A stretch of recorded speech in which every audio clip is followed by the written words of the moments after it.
So hey, Pam Brooks here, and most of the time Ethan and Lou get the honor of interviewing great rock stars and legends, but I was thrilled to have the chance to recently chat with Southern rock and country legend, Grammy Award winner. He's got a memoir coming out. Dude is over 80 and he's still out touring. I'm talking about Charlie Daniels. Charlie Daniels is coming to play Peekskill, New York. He'll be there actually Saturday night, April 22nd, playing the Paramount Hudson Valley Theater. And I had the chance to chat with him. We talked about all kinds of things, legendary hats and barbecue and fish fry, because you gotta think, everybody's asked him about music. Burning question. Do you like barbecue? Do you like fish fry? There it is.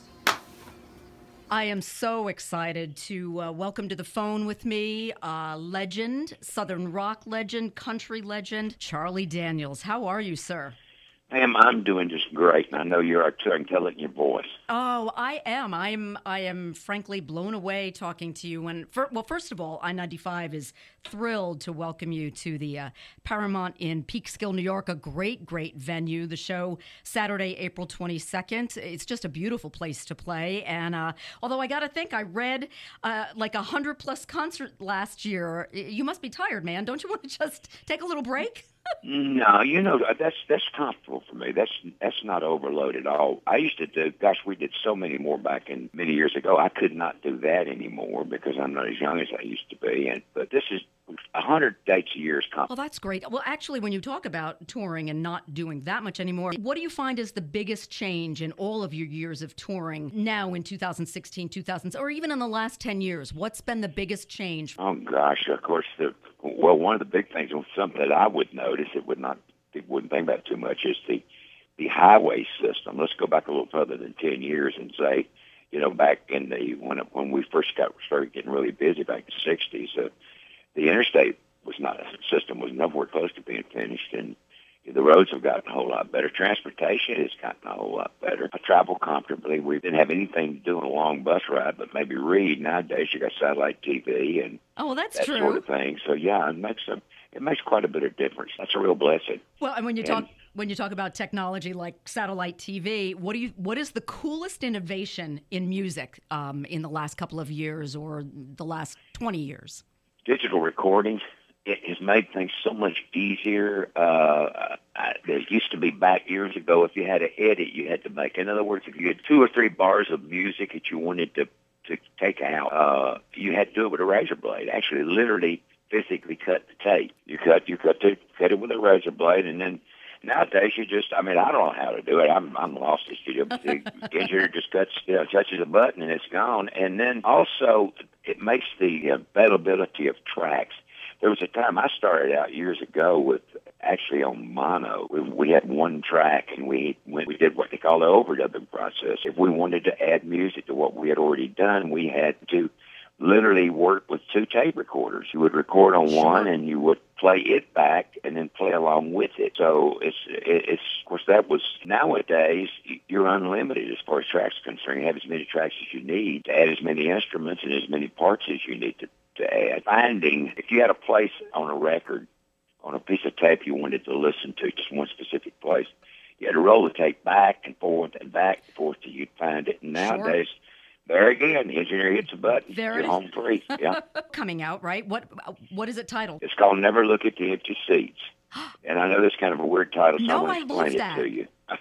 Never Look at the Empty Seats. Never Look at the Empty Seats. And the reason that what the title is about, especially when you first start and you're a young musician and you're going to play to some empty seats. There's no way around it. You're going to do it. You can play wherever you can, whenever you can, to as many people as available to build your following. If you go in, you got a half a house or a third of a house or just a few people, and you go in and say, well, there's not anybody here tonight. They're not going to notice. Let's just do a small, short set. You're doing wrong. You'll never build a following if you do that. So what you do, you're not concerned with the empty seats. You're only concerned with the full ones. You're not concerned with the people who didn't come. You're concerned with the people who did. Just play to the crowd. Absolutely. When you walk on stage, you play those people a show. You give them a show regardless. But you're right. You've got to absolutely Play to the fans, play to the seats. How many hats do you own, sir? I don't have as many as you might think. I just changed over from felt to straw when the weather changes. But I don't have that many. I usually I'll give them away. I'll give them to somebody or give them to a charity or something when I get finished with them. But I've probably got. I think that's maybe a dozen. You'll be doing a lot of Nighthawk at Paramount, but also, all of the hits and everything that everybody wants to hear. Doing some new music. We're doing we're going back and grabbing some of the old songs that we have not played in a long time. And we've been doing the show now for, I think, about 11 dates or something like that, enough to really get familiar with the set.